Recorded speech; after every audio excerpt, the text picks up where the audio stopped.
but you know this area, you know this this neighborhood in particular because it's yours. And when you found out that the family lived in this neighborhood, it was pretty mind-blowing to you.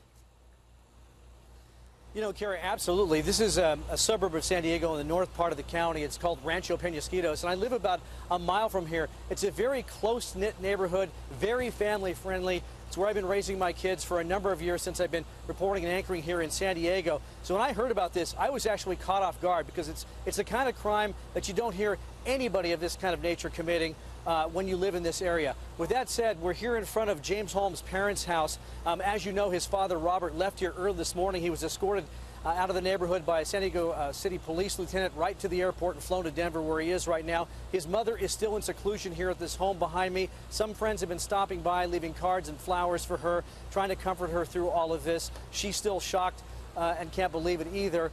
Again, this young man, a very bright young man, he went to Westview High School, where my own kids went to. That high school is one of the tops in San Diego, also California and the U.S. It's very prestigious.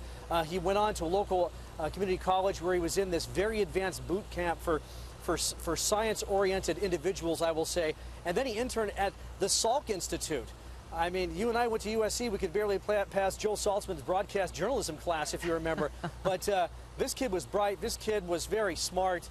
And but he was a loner, and that's what we're hearing from some of the people who knew him, including some of the neighbors.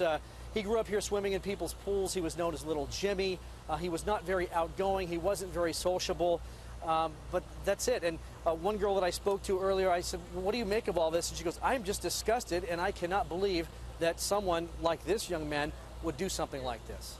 Yeah, and Phil, let's put it into perspective. You know, this is our home turf. This is where I grew up. This is where you have been for years. This is where your family lives. This is a very nice neighborhood. You know, you have talked to us about the parents, their education, their background. James Holmes was a brilliant young man and student, and I'm curious if you've been able to find out anything with regard to when things started going a little south for him, and he was, you know, dropping out of school, and he wasn't spending much time at home. Has anybody said anything about concern about the fact that he might be struggling with something? You know, we just haven't heard all that much. Again, in school, he was a brilliant student. He got great grades, always doing his homework. One girl who had a class with him said he was very smart. He was very active in sports at school. He was in soccer.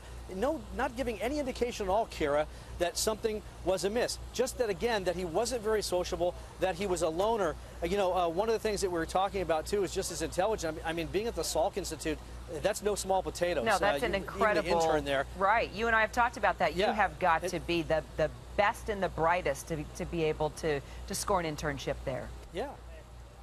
You know, absolutely. His mother is a registered nurse, cares for people. She does home health. We understand the dad is a software engineer.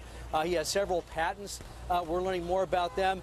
From what we understand, the family would invite other neighbors to their home from time to time for gatherings, barbecues, and whatnot. So it seemed like a normal family. He's got a younger sister who's 19.